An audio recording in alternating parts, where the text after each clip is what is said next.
You know the sound. It starts as a low chuckle in the back of the throat. Then it rises. It becomes a cackle, high-pitched, uncontrollable, and terrifying. It is the sound of a man who has looked into the abyss and found it funny. We live in a society that loves its heroes. We build statues of Superman. We buy merchandise of Captain America. We tell our children to be like the good guys. But when you sit in a dark movie theater, watching the painted face of the Joker, something strange happens. Something uncomfortable. Part of you is rooting for him. Part of you looks at the chaos he creates, the burning buildings, the anarchy, and you think, maybe they deserve it. Why? Why is the villain often more compelling than the hero? Why does the Joker resonate so deeply with millions of young men and women across the world? It is not because we are evil. It is because we are tired. We are tired of pretending that the world is fair. We are tired of being told that if you just follow the rules, you will be happy. We are tired of wearing a mask of sanity in a world that seems to be going insane. The Joker is not just a comic book character. He is not just a role played by Heath Ledger or Joaquin Phoenix. He is a warning. He is a psychological archetype that exists in the collective unconscious of every single human being. He represents the absolute limit of human suffering. He is what happens when a person cries for help and nobody answers. You might think you are nothing like him. You might think you are safe from that kind of madness. But there is a theory in psychology that suggests we are all just one bad day away from becoming a monster. In this video, we are going to explore the psychology of the Joker.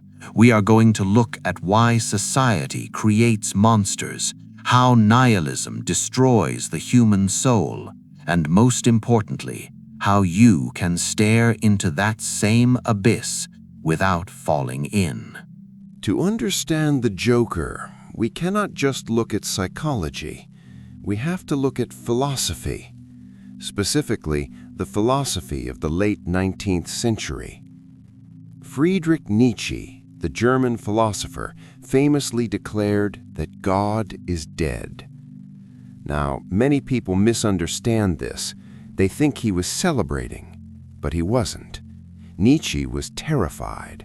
He knew that for thousands of years, religion gave human beings a structure. It gave us a map. It told us what was good, what was bad, and why our suffering mattered. But Nietzsche saw that science and rationality were killing that structure. He predicted that without a higher purpose, the modern world would fall into a state of nihilism. Nihilism is the belief that nothing matters, that life is meaningless, that suffering has no point. The Joker is the ultimate nihilist. Think about his famous line, "I am like a dog chasing cars. I wouldn't know what to do with one if I caught it." He has no plan. He has no goal. He is an agent of pure chaos. In the movies, particularly in the story of Arthur Fleck, we see how this nihilism is born. Arthur tries to find meaning. He tries to be a stand-up comedian. He tries to take care of his mother. He tries to be seen by a society that ignores him. He plays by the rules, but the rules don't work. He is beaten. He is mocked. He is starved of affection.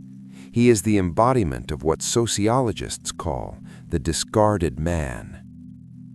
Human beings are social animals. We are biologically wired to need acceptance. When a wolf is kicked out of the pack, it doesn't just get lonely. Its cortisol levels spike. Its brain enters a state of hypervigilance. It becomes aggressive. It becomes dangerous. When a human being is rejected by the tribe, the same thing happens. The brain registers social rejection in the same area that processes physical pain. Being ignored quite literally hurts. Arthur Fleck starts as a tragedy. He is a man in pain. But notice when the pain stops. Notice when he finally starts to smile for real. It is the moment he stops trying to join society and decides to destroy it instead. This is the birth of the monster. The monster is not born from powerlessness, it is born from powerless. When a person feels completely helpless, completely invisible, and completely trampled upon, they have two choices. Choice one is to collapse, to fall into depression, to fade away. But choice two is to burn it all down, because even negative attention is better than no attention at all. Even being feared is better than being invisible. The Joker realizes that if he cannot be the hero of the story, he will be the villain, because at least the villain has agency. At least the villain is the one laughing. Let us go deeper into the mechanism of this transformation. Psychologists often talk about the social contract.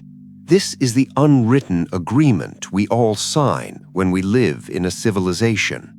The agreement says, I will not hurt you if you do not hurt me. I will repress my dark urges if you reward me with safety and respect. But what happens when society breaks that contract? What happens when you follow the rules, but you still get punished? What happens when the rich get richer, the corrupt get away with it, and the honest man is left to rot? The contract dissolves. And when the contract dissolves, the shadow is released. In our previous discussions on this channel, we talked about the shadow, the dark side of your personality. Usually, the shadow is kept in check by the persona, the mask you wear for society. But the Joker represents the total death of the persona. Look at his face. He literally paints a mask on his skin, but the paint is messy, it is dripping, it is chaotic. He is showing us that the civilized man is the fake version, and the monster underneath is the reality. There is a terrifying concept in psychology known as the trickster archetype. In mythology, the trickster is a figure who breaks the rules. He flips the world upside down. He mocks the king. He reveals the hypocrisy of the system. The Joker is a dark manifestation of the trickster. He exposes the lies of Gotham City. He proves that the civilized people are actually just as savage as he is. Remember the scene with the two boats in The Dark Knight? He wants to prove that when the chips are down, these civilized people will eat each other. He wants to drag everyone down to his level. This is a specific type of psychological pathology called resentment. Resentment is different from anger. Anger is a flash of fire. It burns hot and fast. Resentment is cold. It is slow. It is a poison that you drink, hoping the other person will die. When a person becomes resentful, they start to keep a score. They list every injustice ever done to them, every girl who rejected them, every boss who fired them, every friend who betrayed them. They build a monument to their own suffering. And eventually, they come to a horrific conclusion.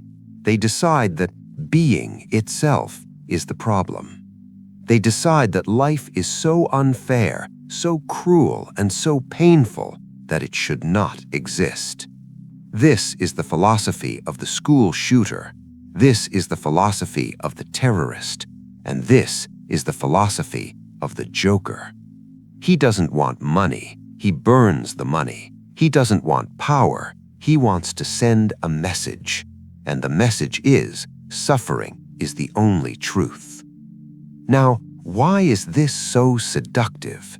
Why do we watch him dance down the stairs and feel a sense of liberation? Because we all carry a burden of resentment. We all have moments where we feel the system is rigged. We all have moments where we want to stop being polite and just scream at the world. The Joker acts out our forbidden fantasies. He is the id unrestrained. He does what we are too afraid to do. But there is a trap here, a dangerous trap. We mistake his freedom for strength. We look at him laughing while the city burns, and we think he is free. He has transcended the pain. But he hasn't. If you look closely at the Joker, you do not see a man who has transcended suffering. You see a man who has been consumed by it. His laughter is not joy. It is a defense mechanism. It is a hysterical reaction to a tragedy he cannot process. He is not the master of the chaos. He is a slave to it. He is the ultimate victim. He is so defined by his trauma that he has no identity left outside of it. He is Arthur Fleck, the boy who was hurt, forever trapping himself in a cycle of hurting others. He creates hell on earth because hell is the only place he knows how to live. So how do we solve the Joker paradox? If society creates monsters by rejecting them, and if we are all capable of that same resentment, how do we stop the transformation? How do you survive a world that treats you unfairly without becoming a villain? The answer lies in the work of another man who faced the absolute worst of humanity, Viktor Frankl. Frankl was a psychiatrist who was thrown into the Nazi concentration camps. He lost his wife, he lost his status, he was starved, beaten, and stripped of everything. He was in a situation far worse than Arthur Fleck. He had every reason to become a nihilist. He had every reason to want to burn the world down, but he didn't. Instead, he found a truth that is the exact opposite of the Joker's philosophy. He realized that you cannot control what happens to you. You cannot control if you are rejected. You cannot control if you are mocked. But you have the ultimate freedom to choose how you respond. The Joker responds with revenge. Frankl responded with meaning. He realized that suffering ceases to be suffering at the moment it finds a meaning. When you are rejected, when you are lonely, when you are beaten down, you stand at a crossroads. The path to the left is the path of the Joker. It is the path of easy cynicism. It is the path of blaming the world. It says, I am a victim, therefore I am entitled to destroy. The path to the right is the path of the hero. It is the path of taking responsibility for your own existence. It is the path that says, the world is broken, so I will try to fix my small corner of it. This is the hardest thing a human being can do. It is easy to laugh at the world. It is easy to be sarcastic. It is easy to post cynical comments online and tear things down. Any coward can destroy. But to build something of value in a world that is chaotic, that takes strength. If you feel like you are on the edge, if you feel that resentment building in your chest, you need to look at your shadow. Do not let it possess you. You must realize that the system does not owe you happiness. The universe does not owe you a fair shake.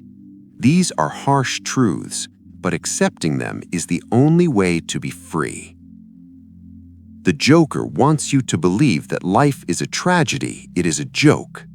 But the Stoics and the existentialists and the survivors like Frankl tell us something else.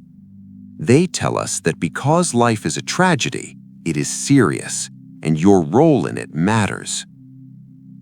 You are not a passive observer. You are not a victim of fate. You can bear the burden of your own being. When you stop looking for society to validate you, you take away society's power to hurt you. When you stop needing the applause, you stop fearing the silence. The joker laughs because he has given up.